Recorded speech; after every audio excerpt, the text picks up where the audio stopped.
Hello, I'm Ellen Bince, coming today from Wheaton, Illinois, in the USA.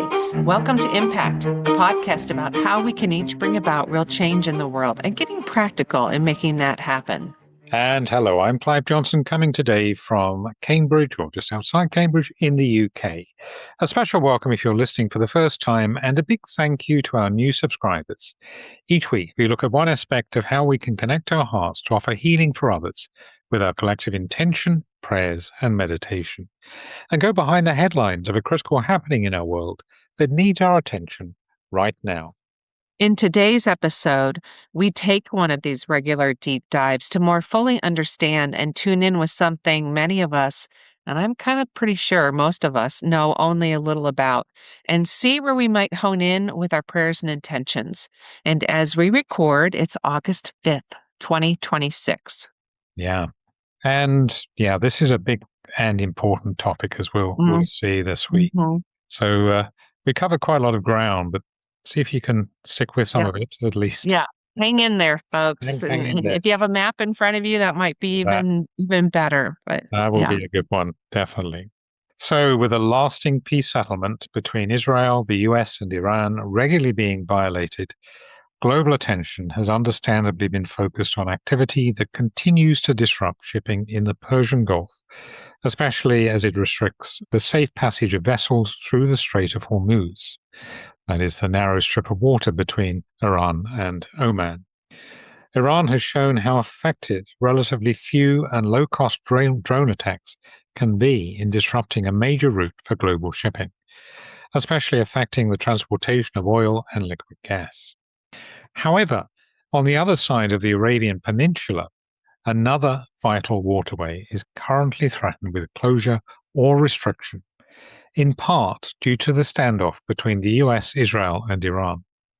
This is the threat posed by Houthi rebels based in Yemen to attack shipping using the Strait of Bab al-Mandeb, which is a vital passageway for vessels entering the Red Sea en route to and from the Suez Canal.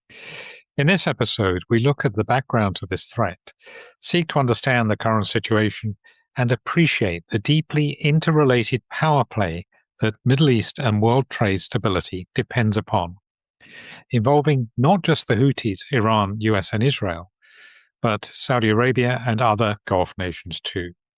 As always, we'll hone in on where our prayers and intentions may be most needed in response to what is brewing as a potentially major issue as big as that currently suffocating trade in the Gulf. So let's start by asking, who are the Houthis? I heard you say Houthis, and we say Houthis in the States, so a little different. The Houthis, formerly called Ansar Allah, emerged as a northern Yemeni political religious movement rooted in Zaydism, a branch of Shia Islam. Zaydis represent a significant minority group in Yemen, but are distinct from the larger 12 Shia branch that's found in Iran.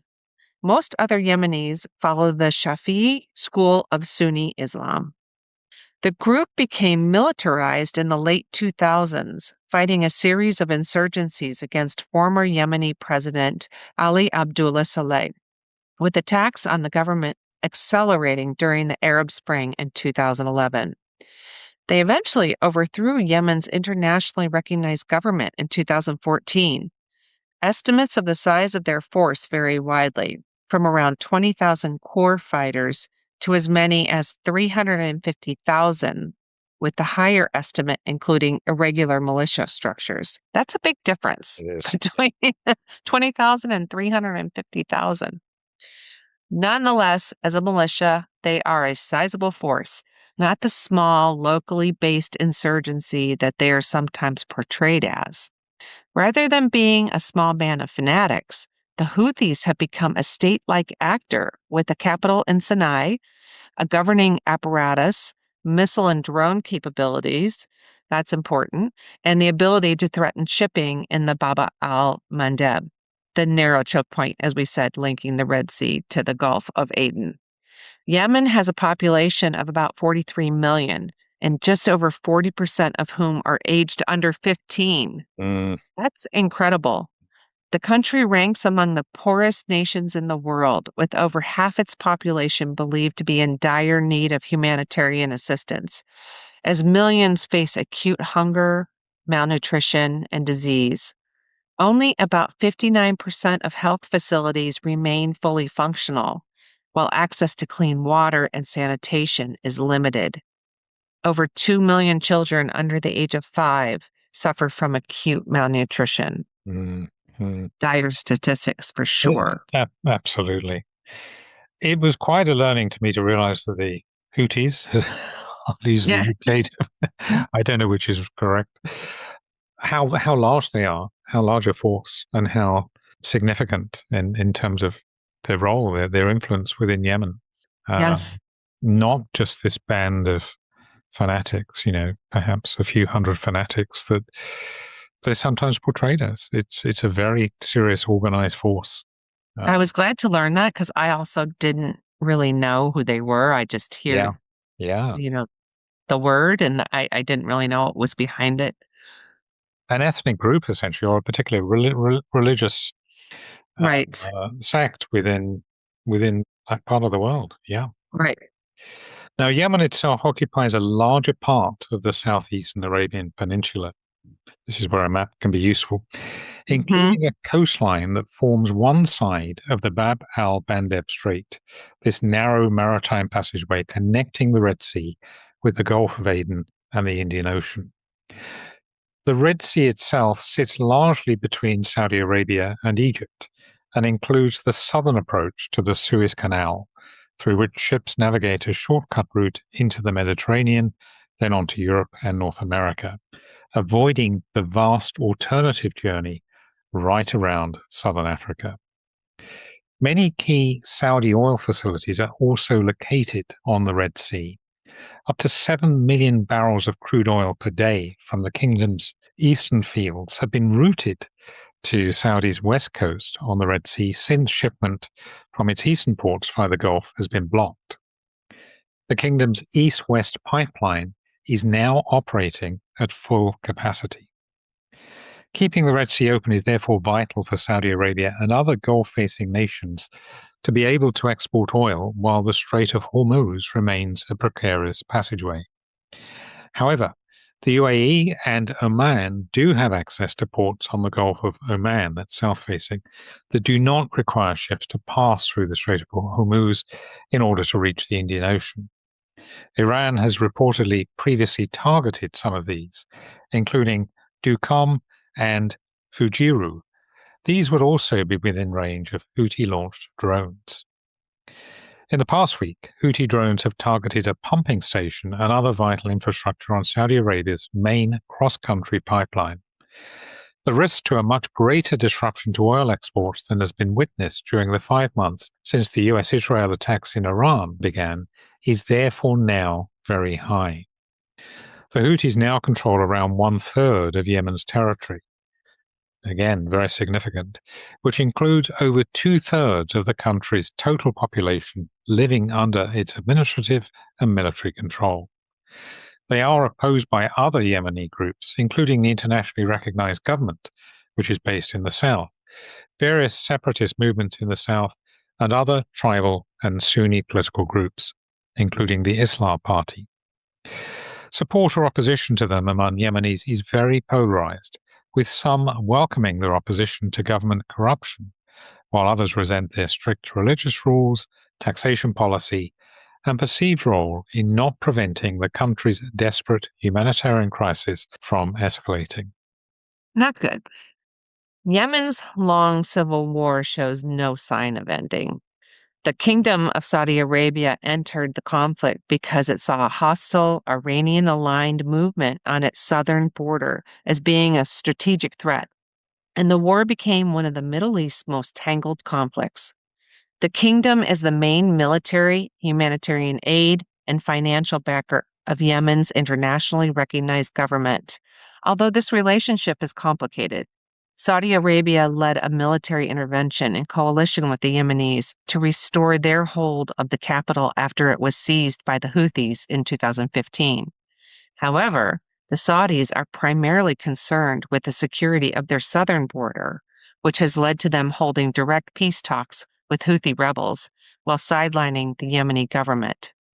A focus on the threat to shipping in the Red Sea increased after the Gaza War began in 2023, when the Houthis started attacking Israel-linked and Western-linked shipping there in the name of having solidarity with Palestinians.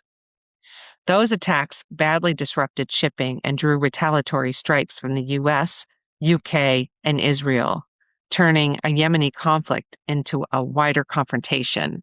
I think that's how I first really heard about the Houthis, was when they were doing that. Yeah. And they showed at the time, didn't they? And this is, of course, before the war with Iran, how effective just a limited number of targeted attacks on shipping could be in just stopping flows through that whole strait. Yeah. Mm-hmm. Yeah. Mm-hmm. Of course, there didn't appear to be a learning from that. No. Iran is the Houthis' main benefactor, providing weapons, training, and intelligence support, including through the Islamic Revolutionary Guard Corps, and also giving the group political backing. So for sure, they will have some very strong and, let's call it, professional military knowledge there. Mm-hmm.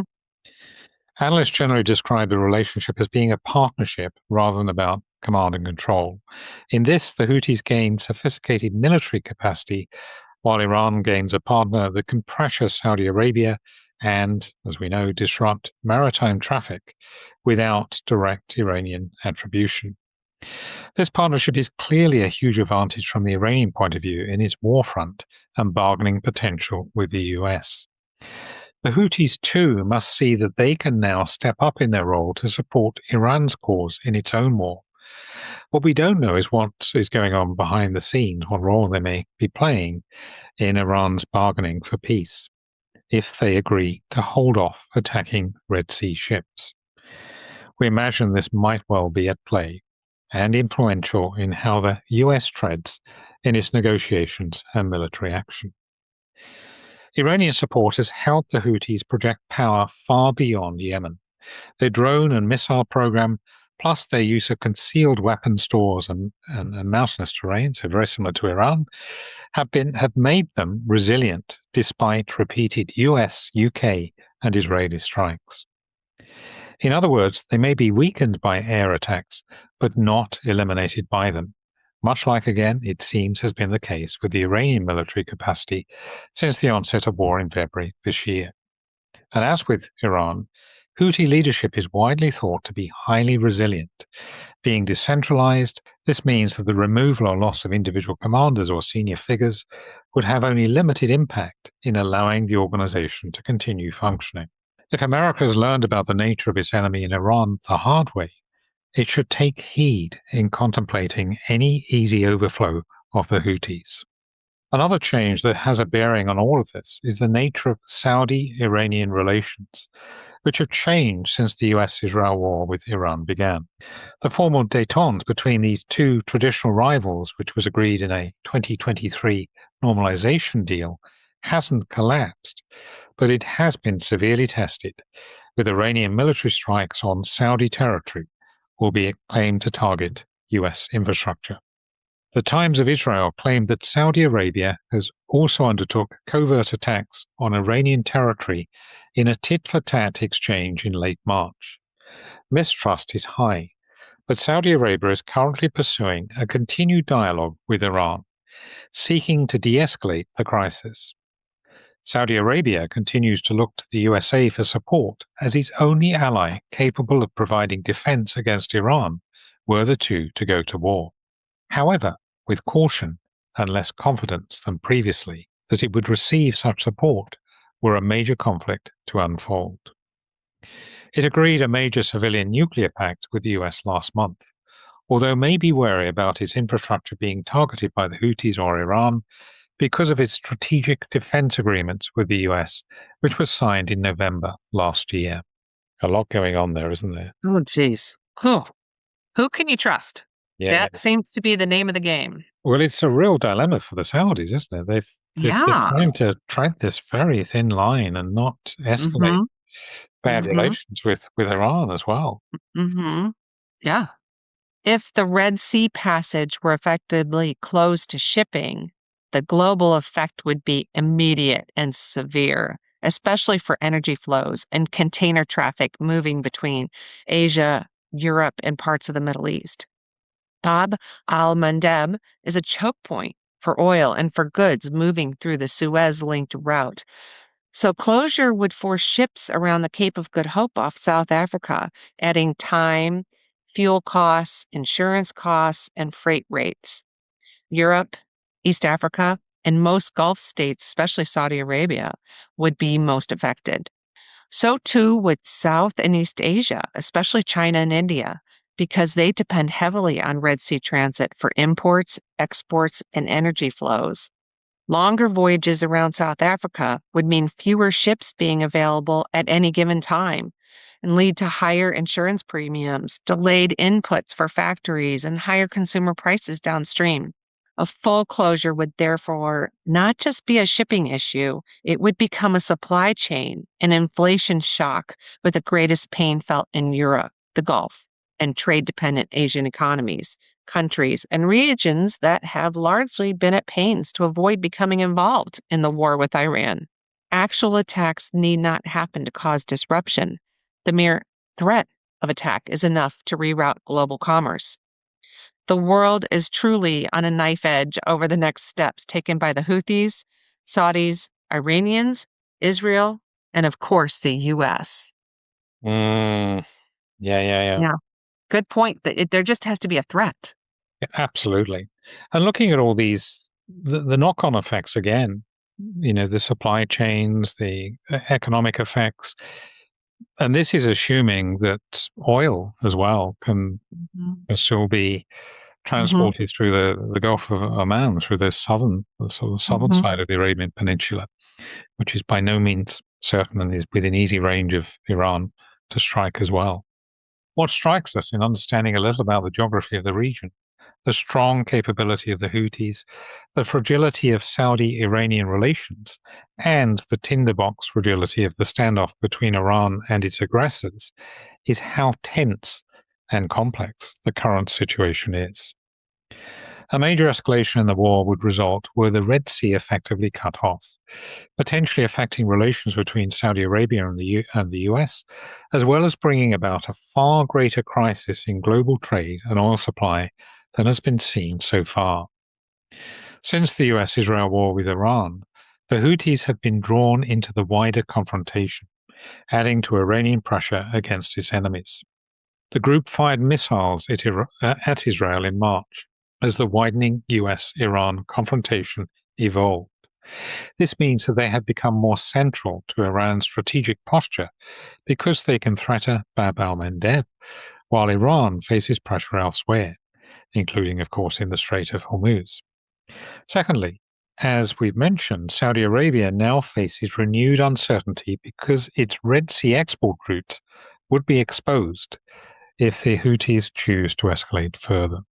Saudis actually wouldn't have ports accessible to them. They'd rely on UAE or Oman for transport.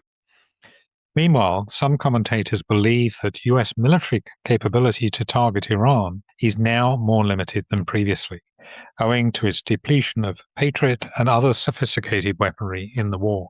CNN reported that the US had used about half of its Patriot interceptor stockpile, incredible, isn't it? And more than half of its THAAD, THAAD missiles during the war, with replacement production taking years rather than months. CNN's assessment is stark. The US risks running out of these powerful weapons if they were needed to fight another war, although analysts think it likely that the US has sufficient firepower in the short term to continue a fight with Iran. Reports that Patriot missile batteries had been redeployed from South Korea earlier in the war were also denied by the US commander in that particular country. And in Washington, Democrats and some Republicans are pressing for tighter congressional control as they warn about depleting stockpiles, albeit most Republicans continue to back the president's policy regarding Iran.